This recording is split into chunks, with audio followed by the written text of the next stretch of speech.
வணக்கம். இப்போ நடந்த குரூப் 2A எக்ஸாமோட கொஷின்ஸ் ஆன்சர் பார்க்க போகிறோம். மேக்ஸ் மட்டும். ரூபாய் 10,890 ஏ மற்றும் பி என்ற இரு குழுக்களுக்கு 4:5 என்ற விதத்தில் பிரித்து கொடுத்தால் பி குழுவிற்கு கிடைக்கும் தொகை என்ன? அப்போ என்ன சொல்லியிருக்காங்க, நான் ஏபி இரு குழுக்களுக்கு கிடைக்கிற தொகையை ரேஷியோவாக கொடுத்துருக்காங்க. அப்போ 4:5னா இது ஏக்கு, இது பிக்கு. சரிங்களா? அவங்க என்ன கேட்டிருக்காங்க, பிக்கு தான் கேட்டிருக்காங்க. இப்போ ரெண்டாவது உள்ளதை நம்ம எடுத்துக்கணும். ரெண்டாவதுலன்னா 5 மொத்தத்தை நம்ம கீழே போடணும். எவ்வளோ? 9ல் 5 தான் பியோட பங்கு. இன்ட்டு அந்த மொத்த தொகை எவ்வளவு? 10,890. அவ்வளோதான். பி குழுவிற்கு கிடைக்கும் தொகை தான் கேட்டிருக்காங்க. இப்போ இதை சுருக்குன்னா ஆன்சர் வந்துடும். 9 9, இங்கே 10 எடுத்துக்கலாம். 9 9, மீதி 1 இருக்குமா? அப்போ 18, 2 18, திரும்ப 9 9, இந்த 0 இதில் சேர்த்துக்கணும். அப்போ 1 2 1 0 கூட நம்ம 5 மல்டிப்ளை பண்ணுங்கள், அதாவது பெருக்குங்க. அப்போ 6,050. 6,050 எங்கே ஆன்சர் இருக்குது அப்படின்னா இந்த இருக்குது. இதுதான் ஆன்சர். ஆண்டு வட்டி விகிதம் 16.23% எனில் 68,000க்கு 9 மாதங்களுக்கு தனி வட்டி என்ன? இப்போ தனி வட்டி அப்படின்னாலே ஒரே ஒரு ஃபார்முலா தான் இருக்குது, அதை படிச்சிருக்கோம். Ice equal to PNR/100.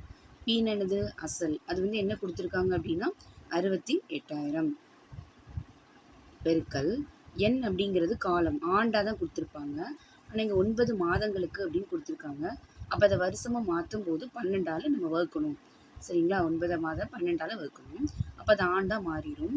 R அப்படின்னா வட்டி வீதம். வட்டி வீதம் வந்து கலப்பு பின்னத்தில் கொடுத்துருக்காங்க. அந்த தகபினம் எப்படி மாற்றணும் அப்படின்னா, அந்த 16 பெருக்குங்க 48, அது கூட இந்த 2 கூட்டணும் 50.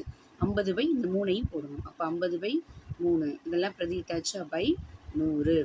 இப்போ இந்த 2 0 நம்ம கேன்சல் பண்ணலாம்.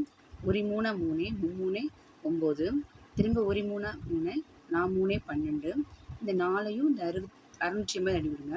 1 4, இங்கே 1 4, மீதி 2 இருக்கும் 28, 7 28. இந்த 0வை அப்படி இதில் போட்டுக்கலாம்.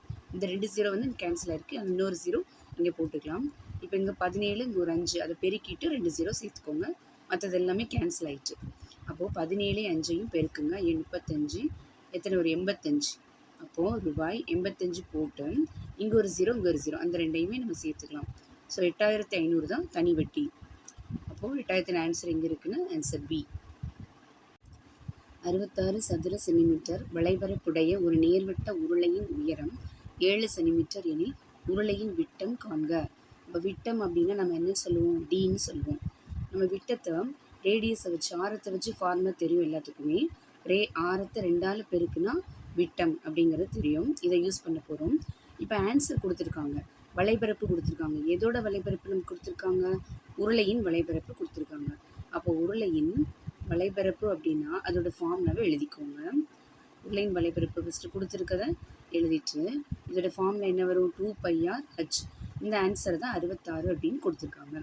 இப்போது இந்த 2ஐயும் 6 அப்படி வச்சுக்கோங்க, அதுதான் நமக்கு தேவை.